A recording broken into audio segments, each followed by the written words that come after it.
quand on enregistre des guitares, mettons en studio, un procédé qu'on utilise beaucoup de nos jours, c'est le reamping. C'est quoi le reamping? C'est qu'on va prendre une guitare, on va la connecter directement dans une carte de son ou dans une boîte directe pour enregistrer le signal le plus dry possible, qu'on appelle. Donc, dry, ça veut dire avec aucun ampli, avec aucun effet. Donc, ce qu'on enregistre, c'est vraiment la sortie pure de la guitare.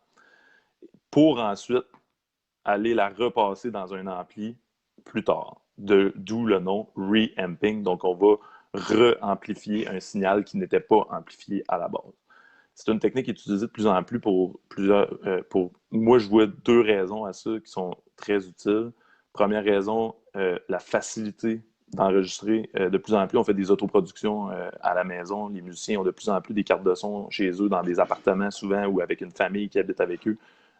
En enregistrant directement dans une carte de son avec une guitare, on limite le bruit autour. Donc, on amène une facilité, puis on dérange moins la blonde ou les enfants autour, ou le voisin qui paye aussi son loyer.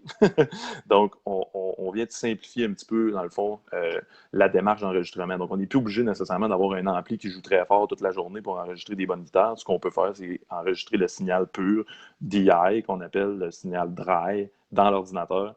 Et ensuite de ça, on va le reamper plus tard avec un ampli en studio.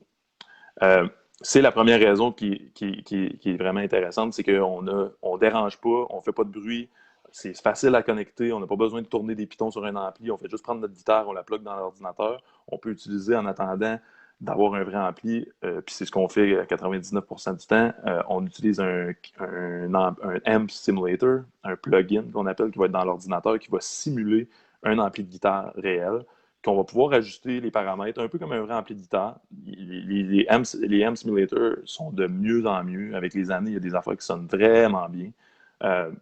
Par contre, il y a des caractéristiques des vrais amplis de guitare qui existent dans la vraie vie, là, ceux qu'on peut s'échapper sur un pied. Les hardware, c'est ça, c'est l'analogie que je fais quand j'enseigne. Je dis toujours la différence entre le software et le hardware. Il y en a qui me posent des questions. Ah ouais, telle affaire, c'est-tu un software ou c'est un hardware? Si tu peux te l'échapper sur un pied, c'est du hardware. C'est OK? très bon. C'est ce que j'ai trouvé le meilleur moyen pour faire comprendre au monde la différence entre le software. Si tu peux pas te l'échapper sur un pied, c'est que c'est un logiciel, il est dans l'ordinateur, c'est un software. Si Très, c'est très du hardware, soft. c'est très soft, donc c'est très, très hard. Ça fait oui quand on se l'échappe sur le pied. Donc, oui, donc il y a des particularités au hardware qui sont dures à répliquer dans les ordinateurs et c'est pour ça qu'on utilise le reamping pour aller ensuite de ça prendre nos DI de guitare, nos tracks dry, nos tracks purs de guitare qui ont été enregistrés et les repasser dans des amplis par la suite. Le deuxième avantage à faire ça, premier avantage, ça limite le bruit, ça nous permet de travailler un peu n'importe où. On peut travailler dans les avions maintenant, dans des tour bus, on a vu ce que ça peut donner. On peut travailler dans des chambres d'hôtel sur la route, c'est super facile. On travaille avec une paire d'écouteurs, des amplis, des simulators dans l'ordinateur. Exactement. On connecte une guitare directement avec un jack, un câble, un corps non balancé dans une carte de son, puis on peut enregistrer des guitares qui, ensuite de ça, vont pouvoir rester soit en format numérique dans l'ordinateur ou être réamplifiés dans un vrai ampli plus tard.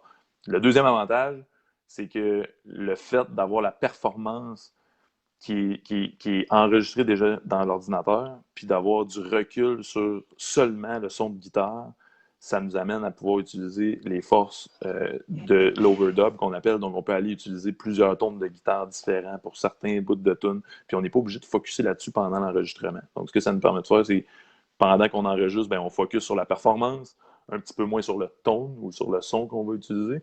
Mais par la suite, quand on tombe en mode reamping, où ce qu'on va prendre le son dans l'ordinateur et qu'on va le repasser dans des amplis, ben là, on focus vraiment sur le ton de guitare par rapport aux parts de la tune.